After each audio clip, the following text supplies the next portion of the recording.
Re, bonjour, bonsoir. Je sais pas, on est entre chien et loup. Je voulais juste préciser qu'en fait, la séance, elle est construite, cette séance de 17h, elle est vraiment construite autour de ces deux films qui parlent vraiment de l'urbanisme, de la ville. Donc, La lutte contre moi qu'on vient de découvrir et La lumière bleue qui nous parlera de la lumière dans les rues de Paris. Donc, on aura l'occasion d'en parler avec la réalisatrice tout de suite après le débat. Donc voilà, l'idée, on avait ces deux films qui fonctionnaient bien ensemble sur les thématiques urbaines, voilà. Eh bien, on va parler un peu de ton film alors, Paul. Moi, c'est la troisième fois que je le vois et je redécouvre à chaque fois des petites choses dans le montage. Il y a énormément de détails qu'on redécouvre, des coupes qui sont très discrètes, qu'en fait on redécouvre après plusieurs visions. Euh, Moi, je ressenti, quand je l'ai vu la première fois, ça m'a fait beaucoup rire. J'ai ressenti une ironie très forte. Euh, et je voulais savoir voilà, comment t'avais, si c'était une volonté de, de ta part, d'intention, de réalisation, d'être un peu dans ce ton un peu critique, un peu ironique, un peu de jouer avec le personnage qu'on voit beaucoup, qui est Jacques Chaban-Delmas. Donc d'avoir ce rapport ludique aussi au montage aussi, du coup, qui s'exprime aussi par la répétition, les reprises, les inversions, les Mm. ralentis, tous ces effets dont on reparlera. Plutôt sur l'idée du ton, l'ironie, et qu'est-ce que tu cherchais à, hum, à exprimer, voilà, à travers ce ton-là. Ouais, ouais, merci. Enfin, je suis content que ça t'ait fait rire parce que moi j'ai beaucoup ri en le faisant. Ok. Et en fait, oui, enfin, moi quand je fais des films, en général, quand je les monte ou quand je les réalise, le, euh, la comédie, c'est vraiment un moteur pour moi qui me donne vraiment envie de faire du cinéma, quoi. Et donc, du coup, je pense que c'est un truc qui est venu naturellement. Et surtout, là en particulier dans ce film, c'est quand j'ai découvert le personnage de Jacques Chabon-Delmas, quand j'ai commencé à m'intéresser à ce quartier et que j'ai vu que voilà, lui, il avait un rôle très important dans ce quartier parce que c'était vraiment une utopie pour lui architecturale et c'était une manière pour lui de laisser sa trace dans sa ville, etc. Donc, il s'est imposé assez rapidement comme le personnage principal du film.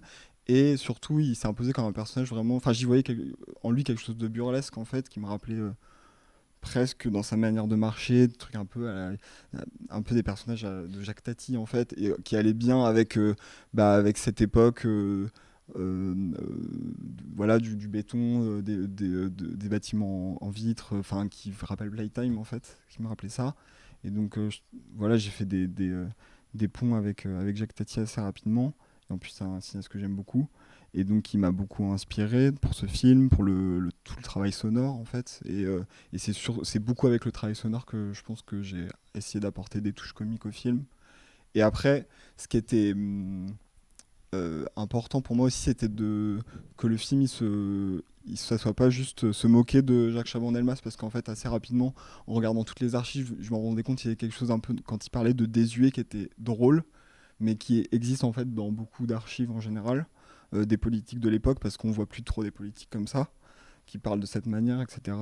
Et donc de base c'est très drôle, mais il fallait que j'avais trouvé un contrepoint dans le film, et voilà, c'était quelque chose de plus mélancolique. Donc voilà, c'était ça le ton du film pour moi, c'était ça, un film qui soit drôle et un peu mélancolique aussi, triste. C'était Parce que ça, c'est finalement cette histoire un peu burlesque quoi. d'un fantasme et Ouais, d'un d'une échec. utopie. Il y a quelque chose. Ouais. Parce que, par exemple, en voyant le film là à l'instant, sur le début du film, il y a des plans que tu montes entre l'ancien quartier et ces plans de Jacques Chaban-Delmas qui est juste un peu pensif, qui est comme ça, qui Ouais. regarde. Et il y a un lien qui s'établit entre les deux. On l'interprète, moi je l'ai un peu vu comme ça là, sur ce coup-ci, comme le maire qui rêve de ce quartier-là, il a des plans dans la tête et ça lui donne une intériorité en fait ces plans-là, je trouve. Ça lui donne une consistance qui va au-delà du juste se moquer de cette manière un peu désuète de se mettre en scène dans les années. Ouais, tu parles du moment où il regarde par la fenêtre, il regarde le marché. Voilà. Ouais, ça c'est un raccord que j'aimais beaucoup, qui me parce que c'est pas du tout au même endroit bien sûr. Oui. Il habite pas en face du marché, mais pourtant ce quartier Maradec et c'était ça je peux l'expliquer, mais c'est vrai que c'est pas tout à fait expliqué dans le film, c'est que c'est un quartier qui est vraiment central dans la ville de Bordeaux. Bon, au début il y a une carte où on voit à peu près, mais c'est un quartier qui est très proche de la mairie. Donc c'est-à-dire que c'est vraiment un des quartiers les plus proches de la mairie de Bordeaux, donc c'est très proche du maire, quoi. Et donc aussi ce raccord-là, il me permettait de raconter ça, du fait que presque depuis ses appartements très cossus, il pouvait voir un quartier pauvre. Cossu, c'est bien riche, oui. Oui, c'est Je ça, confonds. Tout à fait. Je fais espèce de contresens. Mais voilà, il est dans un appartement avec des dorures, etc. Et quand il court, il est au milieu de dorures et tout. Et quand il regarde par la fenêtre, il voit ce quartier euh, pauvre et cosmopolite, tout le monde est ensemble et tout. Et il se dit, tiens, si je faisais pas le quartier du futur là-dedans. Ouais, c'est ça qu'on Ouais. s'imagine du coup. Enfin, il y a cette... Mais ça lui donne au-delà du truc. Enfin, ça donne de la narration, je trouve. Ça fait exister un personnage et ça lui donne aussi une intériorité. Quand tu disais que tu voulais pas juste faire un film à charge Ouais. ou contre. Fallait essayer de rentrer dans sa tête un peu. Et Voilà. c'est hyper dur en fait de rentrer dans la tête des politiques parce qu'ils sont toujours en train de renvoyer une image. Ils se construisent un personnage en fait tout le temps. Et ils ont un discours qui est très rodé et tout. Et donc ça c'était le grand. Mais ça marche pas pour tout le monde, hein. Il y a beaucoup de gens qui arrivent pas à être touchés par ce mec. Et franchement je comprends. Mais voilà, c'était le projet du film, c'était d'essayer de rentrer dans sa tête un peu, ouais, en effet. Et donc la plupart des choses qui sont dans le film, c'est cette entreprise-là, voilà, que j'essaie de faire. Alors, il y a un lien avec le sport aussi qui est très. Enfin, je trouve que c'est ça aussi qui donne vraiment la touche comique parce qu'on voit plus aujourd'hui Macron faire des pompes. En disant je vais combattre le coronavirus. Enfin, je sais pas, il y a plus ce truc-là, ils se mettent plus en scène du tout comme ça. Et Macron qui pousse la fonte. J'ai des images qui me viennent. Non, mais du coup, c'est vrai qu'il y a quelque chose qui est assez comique dans cette espèce de. Et puis avec son prof de gym, t'as l'impression qu'il est juste là pour la figuration. Parce que, voilà, mais. Et après, ça revient quand même à la fin. Il dit en termes sportifs, c'est la dernière ligne droite. Il fait souvent des métaphores sportives. Ouais. D'accord, mais toi, t'as vraiment cherché aussi dans les discours Non, mais de lui-même, cette, il fait souvent des métaphores sportives. Le sport, c'est hyper important pour lui. Ça, il a un truc, il a l'impression que ça le rapproche de la jeunesse aussi. Je pense, c'est une manière de montrer que c'est un maire qui est dynamique, qui reste jeune. Et puis voilà, il y a quelque chose du culte du corps qui montre, voilà, que. Je sais pas, ça fait partie du personnage global, un peu mégalomane, je trouve, ce truc-là de ce film en train de faire du sport aussi, quoi. Enfin, ça fait partie d'un tout. Après, je suis pas psychanalyste, mais voilà. Mais parce qu'il y a aussi d'autres. C'était un grand tennisman en vrai, hein. Ouais, il avait un Chaban, niveau, il a gagné les Roland Garros des vétérans en d'accord. double et tout. Ok. Il faisait vraiment du rugby. Enfin, c'était un super fort tennisman. Ouais. Oui, parce qu'on voit faire des exercices de mise en forme, et puis après, oui, tennis et rugby, on voit quand même deux sports. Ouais. C'est Ouais, des ouais, sports c'est de. tout. Mais ça, il y a aussi il y a cette ligne sportive, je dirais, et il y a aussi un moment, toute une séquence où tu t'amuses à l'envoyer sur la Lune. Enfin, il y a Ouais, ouais. tu fais une métaphore en fait avec le fait de Mériadec comme un terrain lunaire. Enfin, ça, tu peux peut-être un peu parler de Ouais. cette séquence Oui, qui mais est, qui est tout à coup comme ça, mais qui s'insère très bien dans le film. ouais. Qui rajoute aussi une couche un peu de parodie, quoi, je dirais. Ouais. Non, mais c'est marrant parce que tout à l'heure, en le revoyant le film, je revoyais la séquence, je me dis, ouais, j'ai un peu poussé quand même. Je l'assume plus trop. Mais en vrai, ouais, en gros, l'idée c'était de montrer que dans ce quartier il y avait quelque chose d'un peu hors sol, quoi. Euh, qui construisait un peu sa planète, son monde rêvé, et je trouvais que c'était intéressant c'était un peu au même moment qu'il y a eu la mission Apollo sur la Lune, et donc du coup ça me permettait aussi de faire un rapprochement avec les États-Unis, parce qu'il a une fascination pour les États-Unis qui est très forte, Mhm. et, voilà, c'était un peu ça la métaphore tirée euh, entre le côté spatial, et puis le côté spatial, c'est très... La vision du futur à cette époque-là, pour moi, enfin, c'était le futur, c'était l'espace, quoi. Et donc, et je trouve qu'il y a même dans le quartier un truc un peu spatial. Enfin, et donc, voilà, pour toutes ces raisons, c'était ça. Et du coup, enfin, tu parlais du fait que les images d'archives, donc c'est dans le cadre de ton école, il y avait cette contrainte-là d'utiliser des archives. Donc Mhm. c'était vraiment une contrainte au départ, Ouais, parce qu'on a vraiment l'impression que du coup c'est très malin et très comment dire, tu t'amuses avec ces images de ouais. manière assez virtuose, je trouve, et on sent pas du tout le poids de la contrainte. Enfin, bref, en gros, ça marche très très Mais bien. c'est une contrainte positive, hein. Ouais, voilà, c'est ça, c'est une Ouais. contrainte positive. Et par rapport à ce que tu disais par rapport aux États-Unis, il y a aussi des images, tout est en noir et blanc. Et Ouais, juste, il y a des séquences où quand il va à Los Angeles avec ouais, cette espèce de rêve de l'Aquitaine, c'est comme la Californie, ça fait un peu sourire. Mais... ouais, Et il y a ces images tout à coup très, avec les pellicules de l'époque très, très flash. ouais. Avec beaucoup de couleurs, ouais. En couleur et comme une opposition qui se joue entre la France et les États-Unis et Ouais, le ouais. rêve et le fantasme et le réel. Mm. Est-ce que tu pourrais peut-être un peu parler de cette... est-ce que tu l'as pensé, cette opposition, ou est-ce que c'est moi qui surinterprète Non, mais c'est tout ce que t'as dit, t'as très bien résumé, c'est ça. En vrai.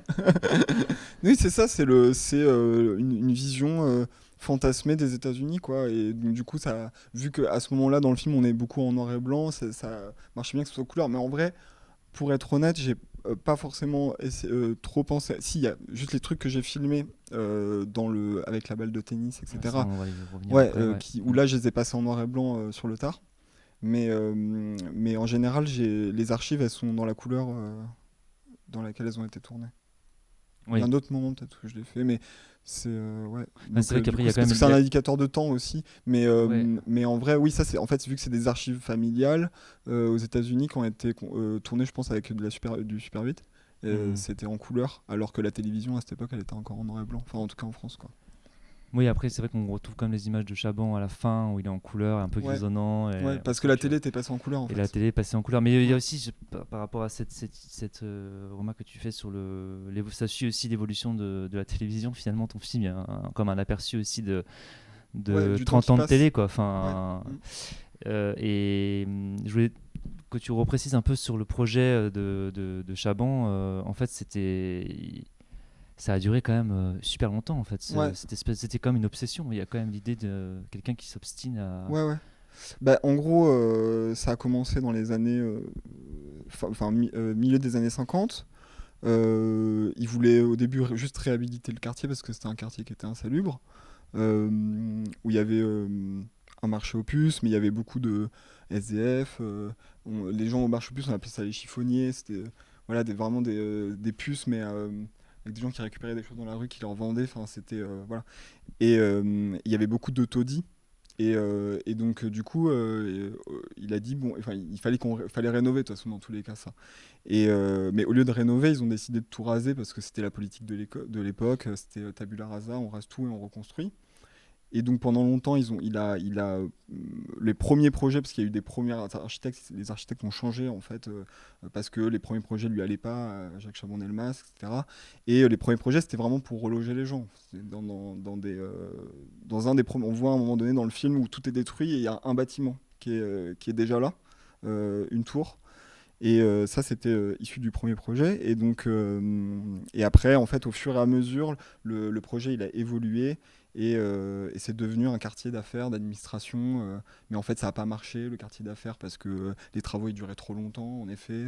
Et en fait, maintenant aujourd'hui, c'est juste un quartier d'administration. Donc tous les gens qui normalement devaient être relogés dans ce quartier ont été poussés de côté en périphérie de la ville. Le peu de gens qui ont pu habiter dans le quartier, c'était dans des grands appartements, enfin assez grands appartements dont voilà, les anciens résidents n'avaient pas les moyens de se payer ces logements-là. Donc voilà, c'est un peu ça l'histoire historique du quartier. Mais il y avait... Ouais, donc le projet, il a changé, en fait, au milieu. Ouais, Mm. Voilà. Et aujourd'hui, donc parce qu'il y a des images, il y a beaucoup d'images d'archives, mais tu as quand même Ouais. tourné des images qu'on voit Bah aujourd'hui, avec... c'est plutôt un quartier qui est mal aimé par les Bordelais. Parce que c'est un quartier qui a une architecture qui ressemble pas à celle pour laquelle on connaît Bordeaux, c'est-à-dire une architecture du 18e, 19e siècle, un peu haussmannien, quoi, et dont les Bordelais sont très fiers, des quais de Bordeaux qui sont très beaux, tout jaunes, etc. C'est Juppé qui a fait tous les bords de Garonne et tout. Et ce quartier-là, il est un peu, voilà, c'est du béton, c'est un peu délabré, c'est un peu délaissé. Il y a surtout des administrations, des bureaux. Et il n'y a pas vraiment de vie de quartier, il n'y a pas vraiment de commerce, il y a juste un Auchan, quoi. Et, euh, et voilà, donc c'est bien loin de l'animation qu'il pouvait avoir avant. Mais après, voilà, moi, bien sûr, je ne l'ai pas connu, cet ancien quartier, et je veux pas non plus le, euh, le fantasmer, alors que ça. En fait, au final, quand j'en parlais avec des gens, ils me disaient, bah non, c'était un peu la zone aussi, ce quartier-là. Les Bordelais n'y allaient pas non plus parce que ça craignait, etc. En vrai, j'en sais rien. Enfin, moi, tout ce que j'ai constaté, c'est que j'ai eu des archives où je voyais que c'était un quartier pauvre et que, en fait, au lieu de aider les gens, on les a virés, on a fait un quartier d'affaires qui marche pas, quoi. En gros.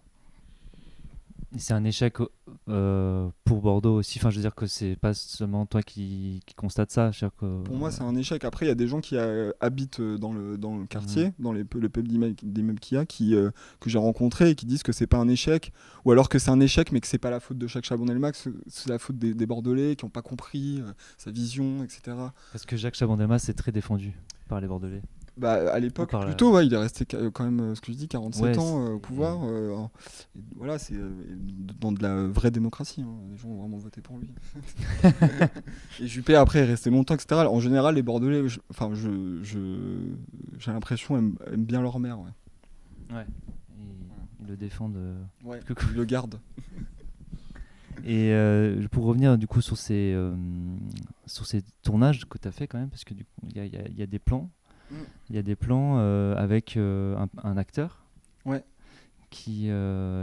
quelle était l'intention de ces tournages? Est-ce que tu as commencé le montage et t'es allé tourner pour rajouter des images en disant tiens en fait je vais écrire avec aussi des plans d'aujourd'hui et ça va être un moment du film parce qu'il y a un parallèle, tu commences par ces plans-là, Mm. après on plonge dans les archives et on y revient quand même à des moments avant Mm. il y a quelque chose qui se suit comme ça, enfin la Ouais, il y a construction du plusieurs film. narrations qui se Mm. tissent Ouais. en parallèle. Ben, en gros, là pour ce tournage, moi je suis parti à Bordeaux, enfin je suis revenu à Bordeaux pendant un peu de temps pour préparer le film, pour chercher des archives aussi aux archives de Mhm. Bordeaux, pour un peu rencontrer des gens comme je disais qui habitaient là-bas, pour me balader dans le quartier. Et j'avais une caméra et donc je filmais des plans de jour, et donc c'est les plans qu'on voit à un moment donné dans le film avec des gens qui passent, qui sont un peu tout seuls et tout. Et je savais pas du tout ce que j'allais en faire dans le film, mais je me disais ça pourrait me servir, donc j'ai fait ça. Et puis pendant que j'écrivais, je filmais, je faisais un peu tout en même temps, quoi. Et en fait, j'ai rencontré, en faisant des recherches, j'ai rencontré Pierre Lefranc, qui est un acteur et qui en fait fait des visites guidées de Bordeaux, déguisé en Jacques Chaban-Delmas. Ah d'accord. Et donc du Ok. coup, en fait, c'est en rencontrant Pierre que je lui ai proposé que j'ai eu l'idée de l'intégrer dans le film. Et, euh, et donc voilà, il était chaud et tout, et donc on a fait ça. Et donc au début, moi, tout ce que je voulais, c'était le faire marcher dans la ville la nuit, en me disant ça va être un peu comme une sorte de fantôme de Jacques Chaban-Delmas. Mais je savais pas trop si c'était un fantôme, une évocation, un personnage autre. Enfin, voilà, je sentais qu'il y avait quelque chose de poétique à chercher de ce côté-là, donc j'ai fait ça. Et ensuite, après, ouais, j'ai rajouté la balle de tennis en me disant, bon, ça pourrait être. Parce que j'avais déjà vu des archives où ils faisaient beaucoup de tennis, donc je me disais, ah, il faudrait que je trouve des liens. Donc, du coup, j'ai vu la balle de tennis et ça me permettait, avec cette balle de tennis, de me balader dans le quartier et tout. Et je trouvais ça drôle aussi. Et, euh, et voilà. Et la balle de tennis, elle a une lumière assez spéciale. C'est Ouais, comment elle est c'est... phosphorescente, ouais. D'accord, ok. Mm. C'est juste sur la balle elle-même, Bah, concrètement. ouais, bah, en gros, moi, j'avais juste un appareil photo pour filmer. Hmm. Voilà, et j'étais plus ou moins tout seul. Enfin, j'avais des copains qui venaient m'aider, mais pour porter le matériel, etc., ce genre de choses. ou pour donner des indications à l'acteur quand j'étais loin, ou enfin qui m'aidait un peu pour tout quoi. Mais on n'avait pas de lumière, on n'avait rien quoi. Et à un moment donné, on voulait faire une machine à fumer, ça marchait pas. Enfin bref. Et en fait, du coup, la balle, il fallait que je trouve un moyen de l'éclairer. Et en fait, j'ai trouvé ce truc ouais, de la peinture phosphorescente. Donc, je l'ai peint avec la peinture phosphorescente. Et on avait nos portables ou des lumières fortes qu'on mettait avec des lampes torches qu'on mettait sur la balle. Et on les chargeait de lumière. Et après, quand on enlève la lumière, ça rejette la lumière, la balle. Ouais, Voilà. ouais, Et ça dure pas longtemps, hein, mais ça dure le temps d'un plan, quoi. Et donc, d'accord. à chaque fois, on rechargeait, hop, comme ça. Ok. Et voilà. Ouais, ça marche super bien, mais on a vraiment l'impression qu'elle est presque incrustée dans l'image en fait, Ouais, bah que c'est quasiment. après en post-prod, parfois j'ai un peu relevé la lumière sur la balle. Mhm. Mais la plupart des plans, c'est la peinture qui fait ça. Mm. Et du coup, tu disais que parce qu'il y a le choix aussi d'être dans une continuité quand même avec les images d'archives, puisque tous ces plans, tu les as tournés quand même, enfin, tu les as mis en noir et blanc, ou les plans où l'acteur apparaît. Mm. Alors, il y a deux types de plans. Il y a les plans en couleur, comme tu disais, plus contemporains, on sent que c'est tourné vraiment récemment. Et il y a ces plans plus de fiction, enfin quasiment fiction, où on est dans quelque chose avec le son aussi, qui est dans une ambiance, comme tu disais, un peu fantomatique. Ça fonctionne plutôt bien. Mm. Et au début, tu disais que tu les avais pas tout de suite mis en noir et blanc. Non. Ça, c'est un choix que tu as fait après. Ouais. Ouais. Bah, en gros, c'était. Bon, moi, mon objectif. En fait, dans le film, il y a beaucoup de choses où j'ai des grands objectifs et après, c'est pas tout à fait ça qu'on comprend. Mais bon, bref. Et ma grande objectif, c'était qu'on ait l'impression, quand de voir Jacques Chaban-Delmas dans une maquette. C'était ça ma grande idée, quoi. Ok. Et donc, du coup, il fallait que pour ça que je déréalise vachement les images. Et donc, c'était ça aussi, le mettre en noir et blanc, mettre un contraste très fort et tout. Et ça me permettait aussi en effet, de les rattacher aux archives du vrai Jacques Chaban-Delmas. Et pour faire une continuité, ouais, c'était ça. Et, mais ouais, l'objectif c'était qu'ils rentrent dans une maquette. Mais bon, c'est un peu dur à faire comprendre.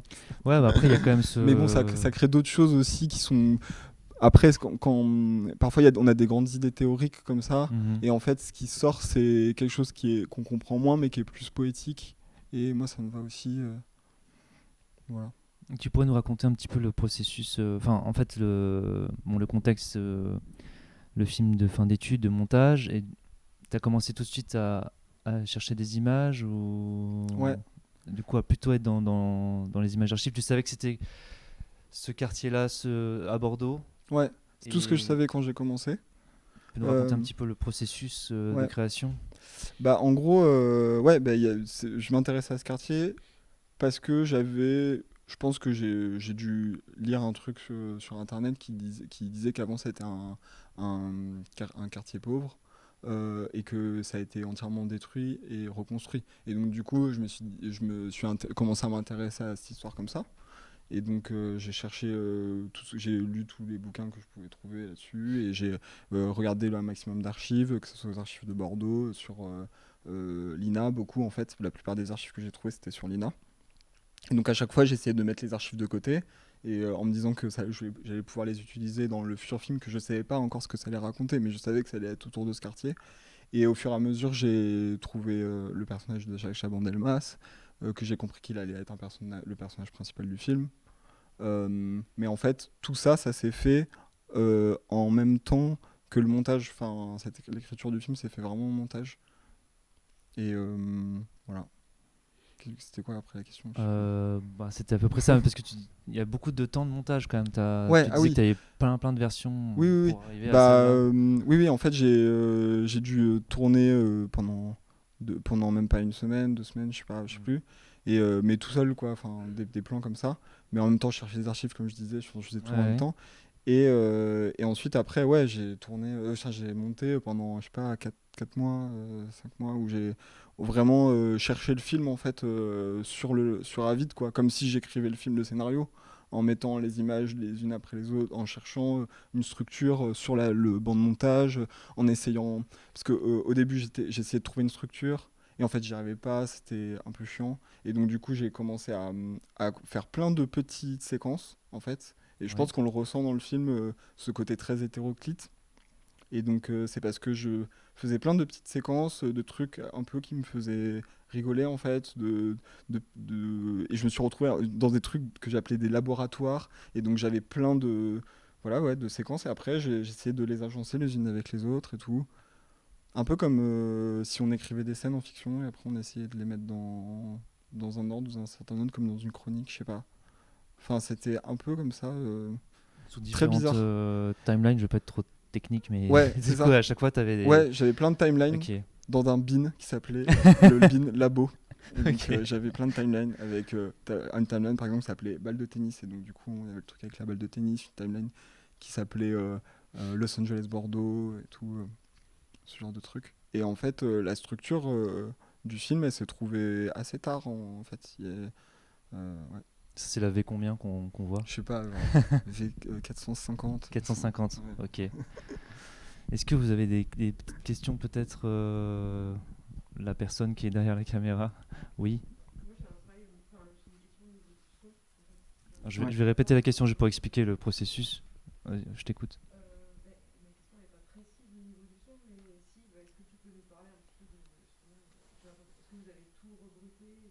Mm. Alors, c'était une question sur le travail du son. Est-ce que tu as tout regroupé tous les sons? Comment est-ce que tu as pensé les bruitages? Est-ce que tu les as classés? C'était plus. Non, c'était quoi la Non mais question? je vois, ouais. C'était, Ouais, pardon, mais moi j'ai pas compris. oui, on me Enfin, si, demandait j'ai compris, mais. On me demandait de parler du travail sur le son dans le film, quoi. Voilà. Le Euh, processus du travail sur le ouais. son. Le processus, c'est bien comme mot. Ouais, en gros, bah, le son, j'ai commencé à travailler sur le son en même temps que le montage, en fait.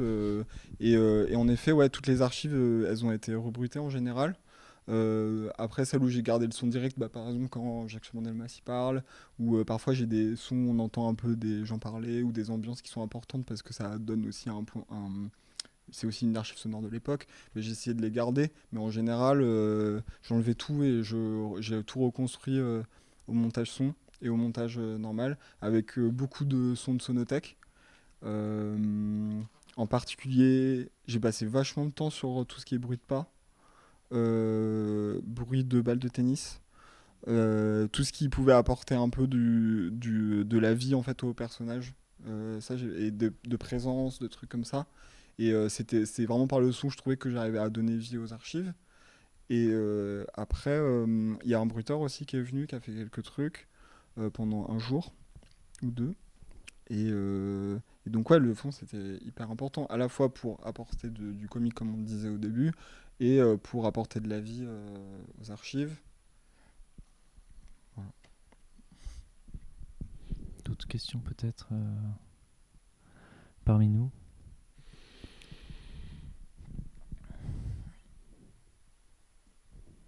Et tu as passé combien de temps au montage juste pour avoir une idée Tu l'as 4, en. 5 mois, je pense, de Ok. montage. Mais après, c'est un peu C'est. difficile à dire parce que c'était parfois j'arrêtais, je reprenais. Ouais. Hmm. Et donc il y a eu j'ai beaucoup monté pendant le confinement sur mon ordinateur. Parce qu'au début j'avais une station de montage à l'école, mais après il y a eu le confinement, du coup chacun est rentré chez soi. Et on a pu amener les projets avec nous sur des disques durs. On a continué à travailler, mais en même temps on travaillait sur d'autres films. Et donc ouais, je l'ai beaucoup repris, relaissé, repris le film. Et voilà, c'est mon film de fin d'études, donc c'est quelque chose qu'on peut étaler sur l'année en fait. On fait un D'accord. peu nos propres Ok. plannings pour. Voilà. La dernière année, c'est un des C'est principaux ouais, axes. dédié au Ouais. film de fin d'études, le D'accord. nôtre et ceux des autres. Tu montes aussi des autres films de tes camarades. Ouais, ouais. Ok. Parce que là, du coup, t'es double casquette. T'es réalisateur et monteur. Et ça, Ouais, ouais, ouais. Ça, ouais. c'est. Les chefs opérateurs de la FEMIS, quand ils font leur film de fin d'études, ils sont chefs opérateurs ou cadreurs et réalisateurs, réalisatrices. Et ce sont pareil. Enfin, on fait les doubles casquettes quand on fait nos films de fin d'études. En général, je crois. Je sais pas si c'est obligatoire, mais je crois. Ok. Et donc, c'est la première fois que tu le montres dans un festival? Non, je l'ai montré à l'école aussi, dans une projection avec tout le monde qui est venu et tout. Et dans un festival, ouais, c'est la première fois. D'accord. Bon, bah c'est un honneur. Et